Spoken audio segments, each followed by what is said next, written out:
Alors, aux États-Unis, à cette époque-là, le structuro-marxisme était une curiosité parce que, comme on le sait, on sortait à peine, même si je parle des années 75-76, on sortait à peine de la chasse aux sorcières et il y avait encore des relents de ça.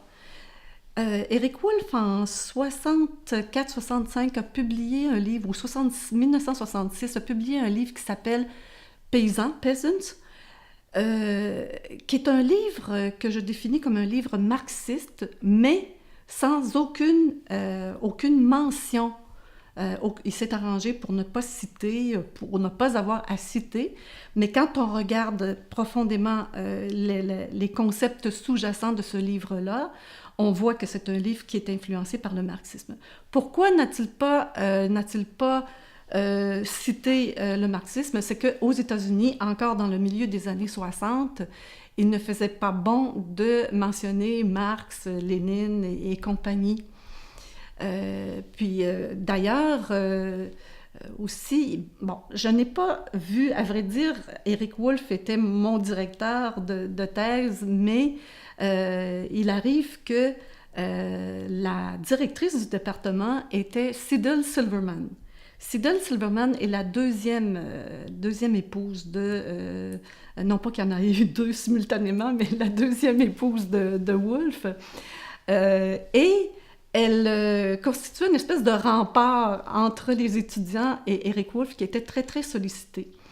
Puis il y avait aussi d'autres chats à fouetter. Eric Wolf, en plus de non pas dissimuler son marxisme, mais de mettre un peu ça sur le boisseau, il avait eu maille à partir avec le comité d'éthique de l'Association des anthropologues américains suite à ses déclarations sur la guerre du Vietnam avec d'autres compagnons.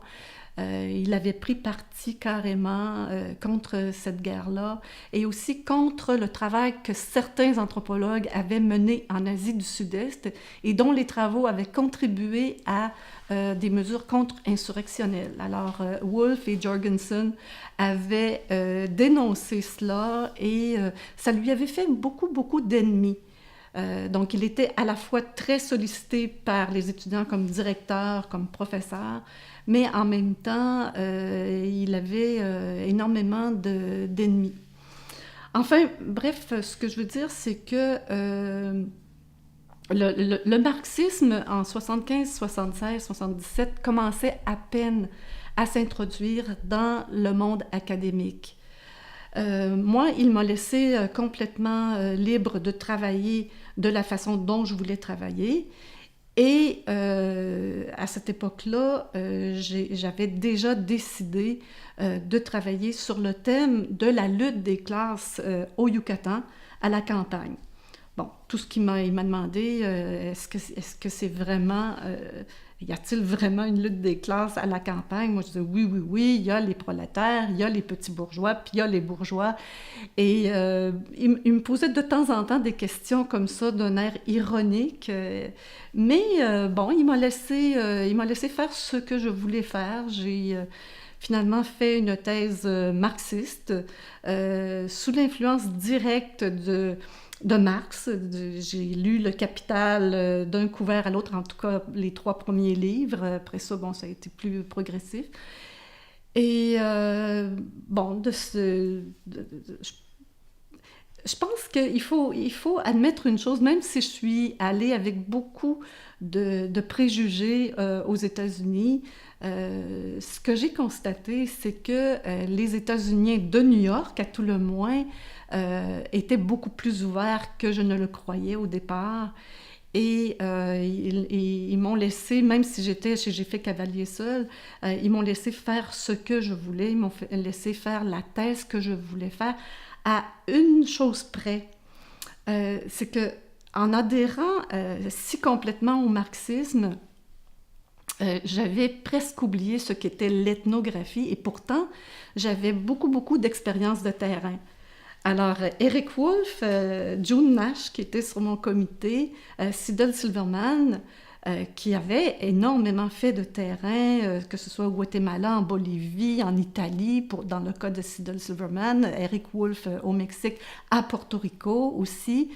Ils m'ont dit, mais tu sais, il faudrait quand même au moins un chapitre sur la vie quotidienne des gens. C'est pas juste des porteurs de classe, c'est aussi des personnes. Et effectivement, j'avais tout ce qu'il fallait pour faire ce chapitre-là. Mais sur le moment, je me disais, mais non, c'est pas important, ça, tout le monde sait ça. Je banalisais énormément les connaissances que j'avais acquises. Autrement dit, j'étais passée d'une approche très, très empirique qu'on avait développée ici à l'Université Laval à une approche extrêmement théorique et désincarnée. Et ce que j'ai appris à New York, c'est de faire un peu le moyen terme, c'est-à-dire de nuancer. J'ai appris cela à New York, ça ne veut pas dire que je l'ai mis en pratique immédiatement, mais j'ai quand même, c'est la leçon que j'ai tirée de New York. Et donc, je suis revenue à l'Université Laval. D'ailleurs, je devais revenir à l'Université Laval parce que même si j'avais obtenu les bourses d'excellence de ce qu'on appelait le Conseil des arts à l'époque pour aller faire mon doctorat, j'avais aussi obtenu la bourse d'excellence de la Faculté des sciences sociales pour 2 ans, ce qui m'obligeait à revenir travailler pendant 2 ans à l'Université Laval comme professeur. Entre-temps, il y avait eu la grève des profs, le syndicat était rentré, on avait annulé tout ça. Théoriquement, j'étais à la porte, mais bon, bref, je pense que le comité des professeurs a décidé quand même de m'engager.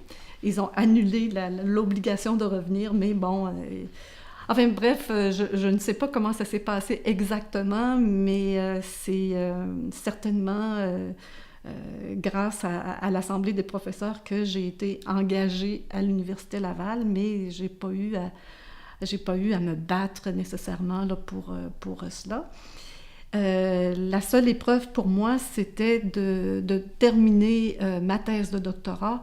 Or, quand je suis arrivée comme professeure en 1977, je n'avais pas une seule ligne décrite de ma thèse de doctorat. Un petit peu plus tard, je me suis prévalue d'une modalité de la convention collective qui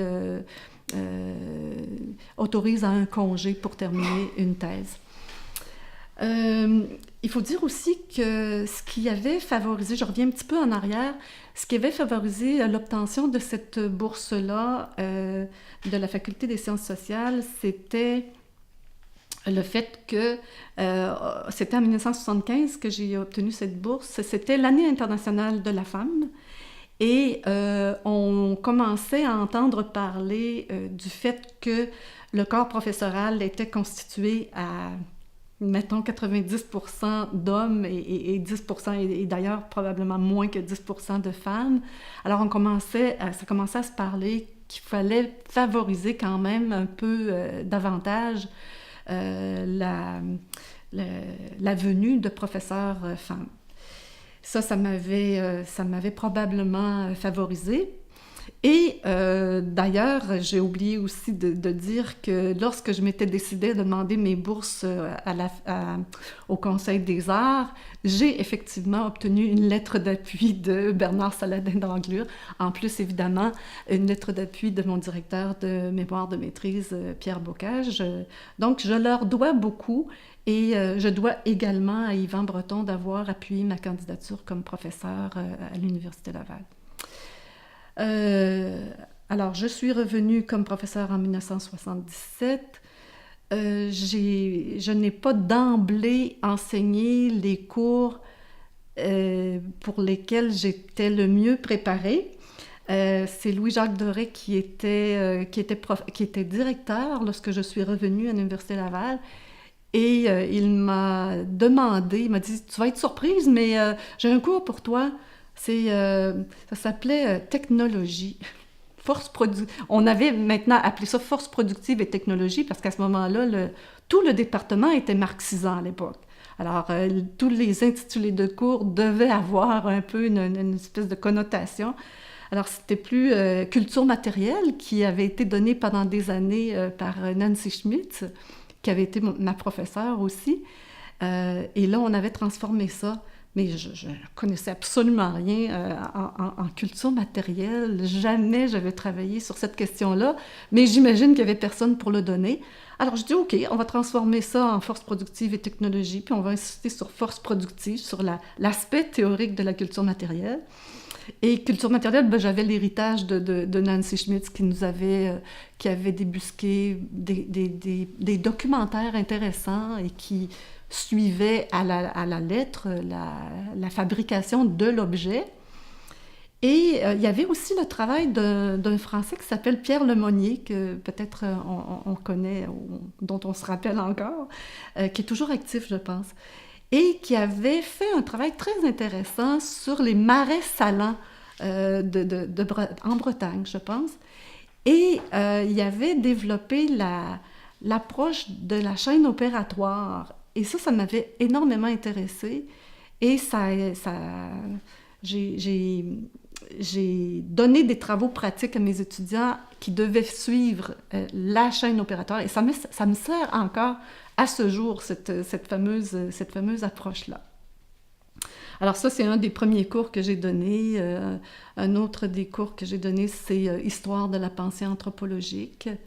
À mon grand étonnement, parce que puis des années après mon retour, je pense, j'ai donné Anthropologie du Mexique, pour lequel, là, je me sentais extrêmement bien préparée ou très à l'aise, mais enfin, c'est tout ça pour dire que, bon, on donne pas nécessairement les cours pour lesquels on est préparé, mais les cours que j'ai suivis et qui constituaient pour moi une grande contrainte à City University, les cours que j'ai suivis m'ont vraiment directement servi. Les bibliographies m'ont servi à monter mes cours ici à l'Université Laval. Donc, ça n'était pas perdu. Et puis, je me suis réjouie après le fait de les avoir suivis. Je suis arrivée au département d'anthropologie alors que il y avait un engouement pour le marxisme et pour le structuro-marxisme. Les marxistes français étaient venus, ils étaient venus pendant mon absence, mais aussi après mon retour. Maurice Godonné est venu plusieurs fois. Pierre-Philippe Rey est venu. Je ne sais pas si Emmanuel Terré est venu. Enfin, je ne l'ai pas rencontré, il est peut-être venu, mais Meillassoux est venu plus d'une fois d'ailleurs. Alors tout ça a fait que ça a consolidé l'approche structuron-marxiste au département. À un moment donné, je pense que tous les professeurs étaient, sinon marxistes, ils étaient marxisants ou structuro-marxistes, mais je pense tout le monde était influencé, tout le monde devait se définir par rapport à cette approche-là. Et les étudiants, il y avait beaucoup d'inscriptions à ce moment-là, et je pense que beaucoup d'étudiants ont été vraiment influencés par cette approche. Autrement dit, je pense que cet engouement-là m'a beaucoup servi, puis m'a servi aussi à consolider mes propres approches par rapport au marxisme. On faisait aussi à l'époque des groupes de lecture pour justement consolider notre apprentissage du marxisme. Moi, entre-temps, j'étais dans un groupe, j'étais pas militante active, mais j'étais sympathisante d'un groupe qui s'appelait En lutte avec d'autres membres du département, mais aussi des gens à l'extérieur. En fait, on m'avait donné une épreuve dans ce groupe-là. En plus de donner une partie de mon salaire pour assurer les activités, oui. On disait, les prolétaires, ils vivent avec le salaire minimum, donc toi, prof, tu gagnes pas mal plus que le salaire minimum, donc pour prouver ta bonne volonté, il faut que tu te débarrasses du surplus.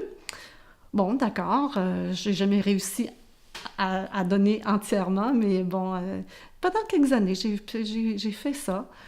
Et il fallait aussi, comme épreuve, vendre le journal dans Lutte. Alors, je me vois encore sur le campus de l'Université Laval, avec le statut de professeur, à vendre mes journaux. Disons que les collègues ont beaucoup ironisé par rapport à cela.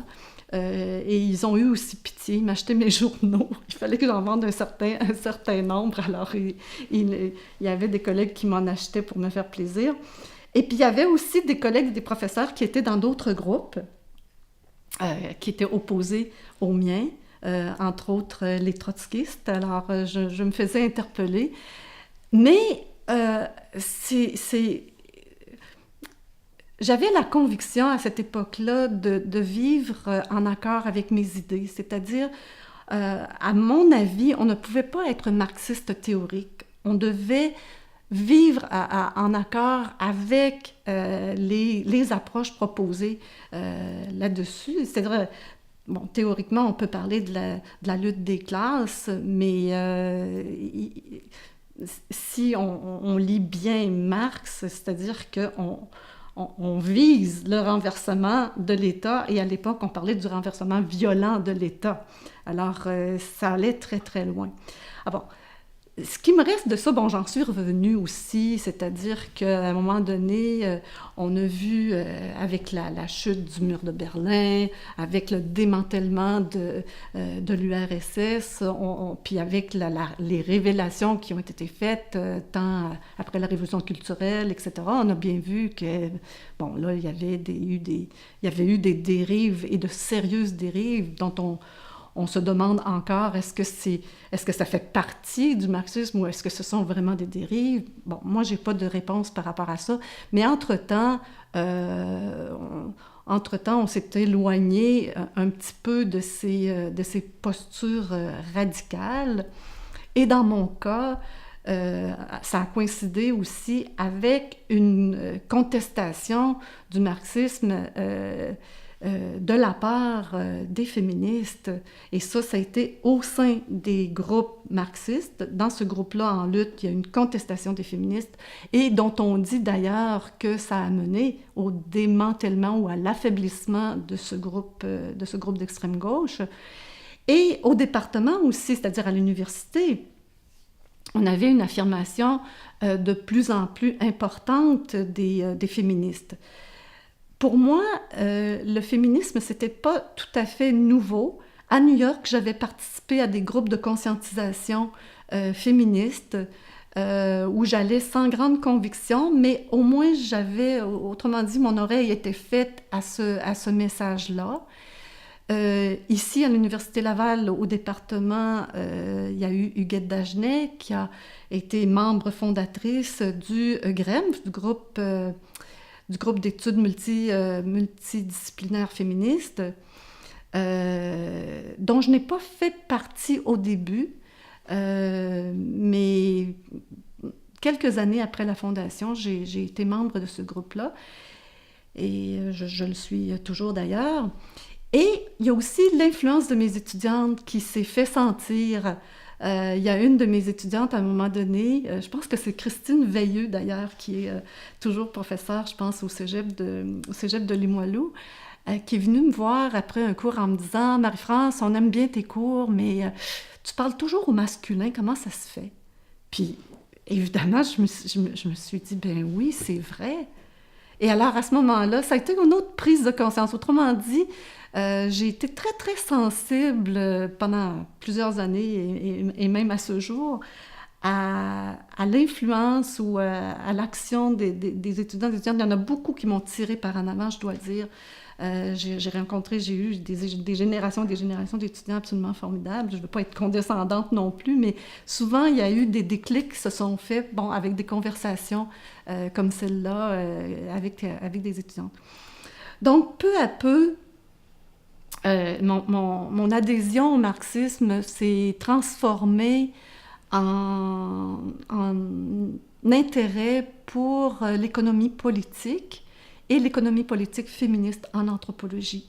C'est pas un courant qui est très, très dominant à ce jour non plus, mais c'est un courant, je pense, qui est très, très valable si on s'intéresse au changement social, au changement des structures, au changement des institutions, puis au changement dans la vie quotidienne des gens. Je pense que cette approche d'économie politique féministe a toujours marqué l'élaboration, le montage de mes projets de recherche, quels qu'ils soient. Depuis 84, mon premier projet de recherche, jusqu'à maintenant, j'en ai toujours, je suis toujours active par rapport à cela. Alors, c'est ça, c'est d'ailleurs sous l'invitation de Huguette Dagenet que je suis rentrée au GREMF. J'avais commencé à parler ouvertement ou à travailler activement sur des questions féministes, mais bon, j'étais toujours plutôt seule, un loner, comme on dit. Alors, elle m'a dit, mais tu travailles sur les questions des femmes, pourquoi tu viens pas nous rejoindre? Alors, c'est à son invitation que j'ai joint ce groupe-là. Mon premier projet de recherche, d'ailleurs, ça a été, j'ai pu enfin réconcilier mon intérêt pour les Autochtones et mon approche féministe. Alors, j'ai décidé de monter un projet sur les Atikamekw montagnais, mais plus particulièrement sur les femmes montagnaises et Atikamekw. Aujourd'hui, on dirait Innu. Parce qu'on considérait, quand on regardait la littérature, on voyait que c'était toujours mon couteau ma chasse et mon couteau croche, pour parodier un titre d'un collègue. Puis on s'est dit, ben là, c'est toujours le grand chasseur qui arrive avec son gibier puis qui dépose son gibier là, puis qui dit « femme ». Alors, c'est à partir de là que tout le travail se fait. Lui, il a tiré un coup de fusil, mais finalement, le dépeçage, là, toutes les opérations, toute la chaîne opératoire qui suit, ce sont les femmes qui l'exécutent. Alors, on était très critique de la littérature qu'on voyait. Et comme je l'ai dit précédemment, bien, il y avait eu l'influence de Éléonore Leacock qui m'avait invitée à peut-être prendre en considération davantage la question des femmes s'agissant des Autochtones. Alors, j'ai monté ce projet-là, qui était un projet qui était toujours monté de la même façon que les projets que j'avais connus, c'est-à-dire des études régionales et comparatives. Alors, c'est la raison pour laquelle on avait choisi les trois communautés Atikamekw et un certain nombre de communautés Innu sur la Côte-Nord.